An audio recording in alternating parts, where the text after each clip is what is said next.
4 raisons de vous intéresser au soufisme. Et je vous explique ça dès maintenant.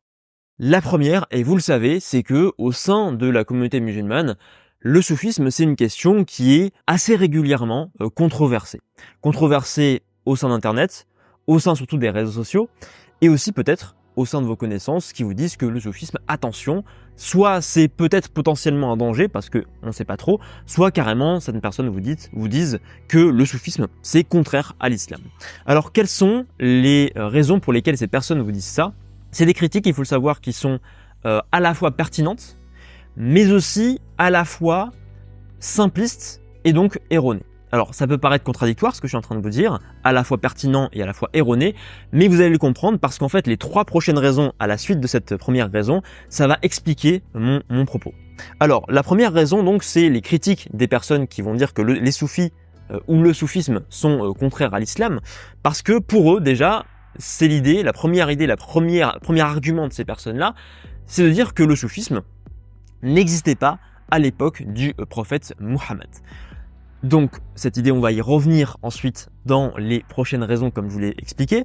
L'autre raison, c'est bien sûr que, et surtout, c'est surtout celle-là qui va être portée, c'est l'idée que les soufis ont des pratiques déviantes, des pratiques qui ne correspondent pas au fondement, au dogme, entre guillemets, de l'islam.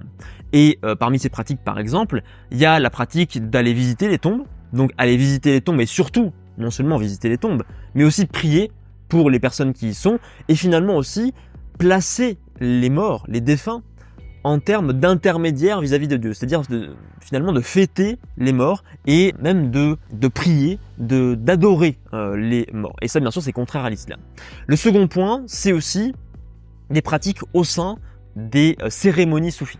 Notamment, il y a une pratique qu'on appelle le sama, alors qu'on traduit souvent par audition spirituelle, où des soufis, et vous allez voir pourquoi je dis des soufis, non pas les soufis, eh bien, rentrent en extase et peuvent se mettre à danser, à faire des pratiques, en l'occurrence, qui, en apparence, au moins pour certaines personnes, sont contraires à l'islam. Et enfin, il y a une troisième pratique qui est finalement au cœur de aujourd'hui ce qu'est le soufisme, c'est la relation entre des maîtres, ou plutôt un maître, et des disciples. Parce que c'est ainsi que s'organise le soufisme aujourd'hui, c'est le soufisme confrérique avec un maître et des disciples. Et forcément, quand vous avez un maître, il y a le danger que le maître devienne en quelque sorte le guide, et plus que le guide, bien sûr il est forcément un guide, un maître, mais qui est un guide qui se rapprocherait d'un Dieu vivant. Et donc vous avez le danger d'adoration de la part des disciples de leur maître. Donc ça, c'est les principales critiques qui sont portées. Il y a aussi des critiques qui sont plus de l'ordre ici de la critique historique, dans le sens où vous avez dans l'histoire des événements qui portent préjudice au soufisme. Par exemple, il y a l'idée que, et vous le savez, l'événement 900, enfin vous le savez, je ne sais pas, mais en 922, Hallaj, un des plus grands soufis les plus connus, Hallaj, a été exécuté en 922 parce que il avait tenu des idées qui étaient jugées comme étant dangereuses et contraires à l'islam. Vous avez aussi la critique de savants reconnus qui ont critiqué des soufis, comme par exemple Ibn Taymiyyah, le plus connu c'est Ibn Taymiyyah, donc quelqu'un qui écrit à la charnière entre la fin du XIIIe et le début du XIVe siècle, et lui il critique des soufis. Mais donc c'est des discours qui sont, ces critiques-là, des discours simplistes parce que, vous allez voir par la suite, bien souvent on va vous dire ce sont les soufis, c'est le soufisme. Comme si le soufisme et les soufis c'était un seul bloc monolithique. Et c'est un petit peu ce qui cause aussi d'ailleurs le souci par rapport à l'islam, c'est que les personnes, et notamment extérieures à l'islam, mais pas que, ont une vision monolithique de l'islam, comme si l'islam c'était un seul bloc où tout le monde pense pareil, où tous les musulmans pensent pareil et agissent de la même manière. Et on voit bien, si on étudie un petit peu les choses, que c'est beaucoup plus complexe.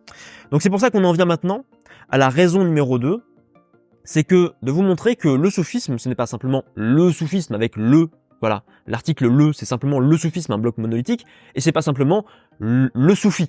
Il n'y a pas qu'un seul type de soufi. Parce que le soufisme, il faut bien comprendre que la manière dont il s'organise aujourd'hui, c'est le résultat d'évolutions qui ont eu lieu au fur et à mesure des siècles.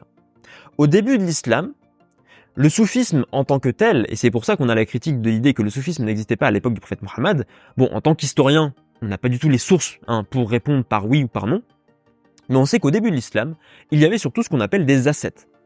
Les ascètes sont des personnes qui pratiquent un islam finalement où ils font beaucoup de jeûnes, beaucoup de prières continues, beaucoup l'idée finalement Un petit peu, si vous voulez, hein, pour ceux qui voudraient faire un parallèle avec le monachisme chrétien où on va s'infliger des douleurs à son corps pour finalement, ce qu'on appelle l'ego, le nafs, on va essayer de combattre cet ego-là pour devenir un meilleur musulman et pour s'extraire finalement de ces pulsions terrestres. Et donc au début, c'est surtout ça qui se met en place à travers de différentes personnalités et au fur et à mesure va se développer le soufisme tel qu'on le connaît aujourd'hui avec l'organisation en confrérie, avec des bâtiments dédiés, avec donc l'organisation maître-disciple, etc., etc. Donc déjà première chose, le soufisme c'est plus compliqué parce que forcément le soufisme aujourd'hui c'est le résultat d'évolution.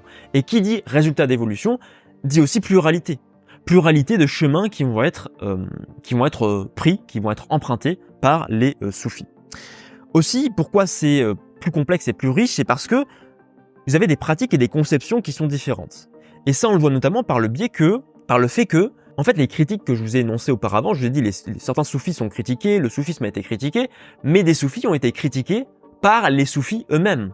Et les principaux critiques d'ailleurs du soufisme, ce sont les soufis eux-mêmes. Et vous avez par exemple, je vous ai parlé de Hallaj qui a été donc exécuté en 922, eh bien un de ses principaux opposants, c'est un soufi lui-même, c'est Junayd qui était un grand soufi parmi les principaux soufis qui ont constitué le socle du soufisme. Donc, cette critique interne, on trouve en fait, dès le début du soufisme, elle existe ces critiques, et donc il y a beaucoup de critiques qui sont internes, comme je l'ai dit, donc qui proviennent de soufis. Et puis ensuite, vous avez aussi des façons différentes d'aborder ce qu'on appelle la voie, la tariqa soufi. C'est d'abord, vous avez deux types, si je veux simplifier les choses, hein, vraiment globalement, vous avez deux types en fait de soufis. Vous avez le soufi qu'on pourrait taxer de soufi moine, qui ressemble un petit peu à la figure du moine, ou certaines figures du moine, dans le christianisme occidental. Donc une personne qui est isolée du monde, qui bien souvent va se couper du monde, une personne qui est très dans l'ascèse, donc dans le fait de s'infliger des douleurs, et une personne qui est aussi célibataire. Et puis vous avez un autre domaine, un autre type de soufi qui est un soufi beaucoup plus, j'ai envie de dire musulman, en fait, qui correspond beaucoup plus à l'idéal musulman. C'est-à-dire c'est quoi?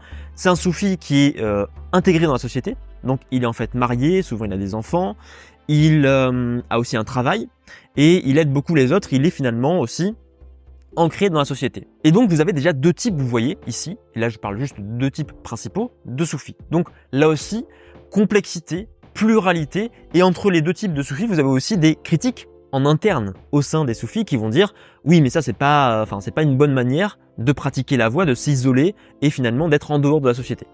Donc il y aura plein de réflexions et aussi d'évolutions différentes qui vont avoir lieu. Raison numéro 3 maintenant.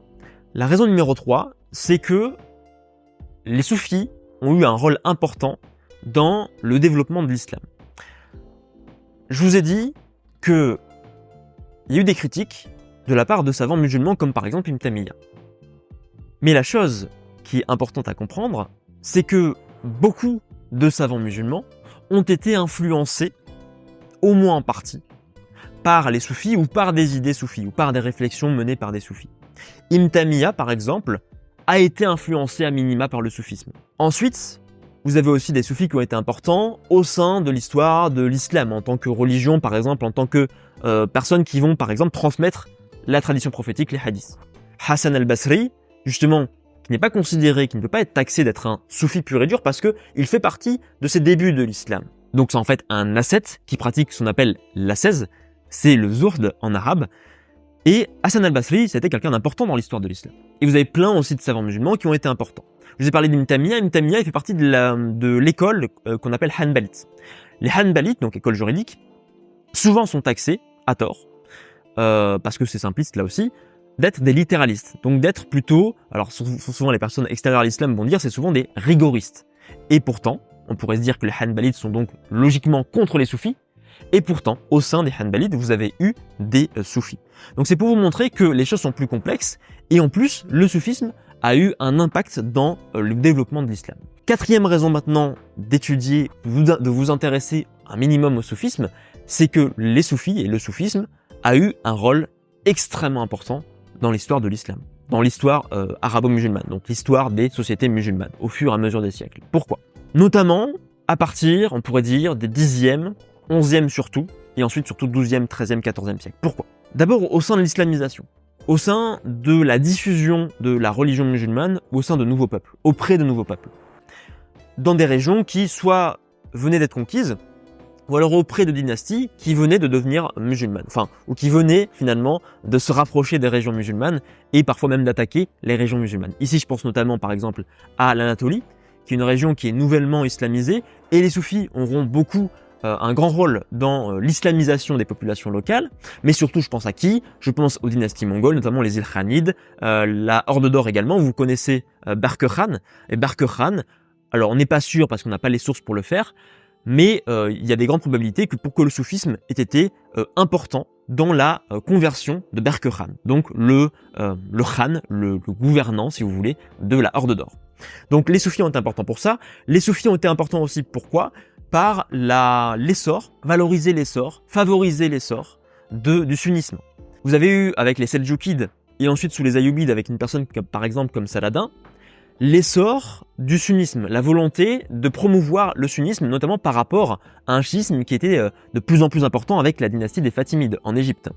Et qui sait qui vont être les principaux acteurs de cette promotion du sunnisme orthodoxe entre guillemets? Ce sont les soufis. Et les gouvernants vont non seulement encourager, mais aussi financer les soufis pour qu'ils mènent cette mission-là. Et Saladin en fait partie. Et Saladin est quelqu'un qui aujourd'hui est considéré comme quelqu'un qui a beaucoup participé, même à son époque, au renouveau sunnite. Et pourtant, il s'est appuyé sur les soufis. Donc vous voyez ici qu'on commence à toucher des questions qui semblent contradictoires par rapport à ce présupposé initial de les soufis, ou le soufisme en général, serait contraire à l'islam.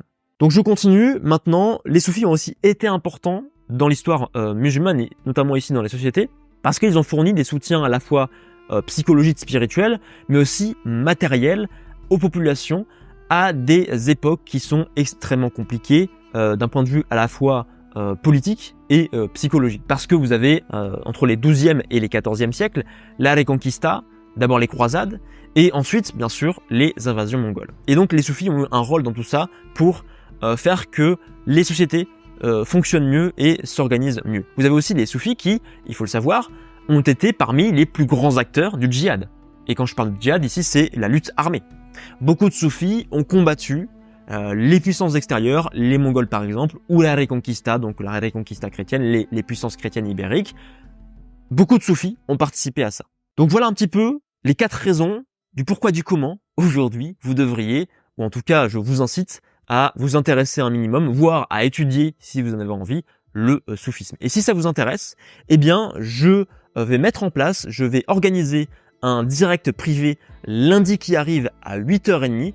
Et pour vous inscrire, ça se passe sur le premier lien en description. Mais attention, les places sont limitées à 250 personnes et c'est uniquement par inscription. Donc si vous n'inscrivez pas, vous ne pourrez pas assister au live et vous n'aurez pas non plus accès aux rediffusions de ce direct. Dans ce direct, je vais revenir avec vous sur ces 4 points qu'on a abordés ensemble dans la vidéo, beaucoup plus en profondeur bien évidemment, et je vous parlerai aussi du programme Soufisme Expert que j'ai créé sur le sujet, pour lequel vous aurez un accès à prix réduit si vous inscrivez au direct. Donc sur ce, ça se passe encore une fois sur le premier lien en description, et on se retrouve lundi soir à 8h30 encore une fois, mais jusque là, comme toujours, portez-vous bien.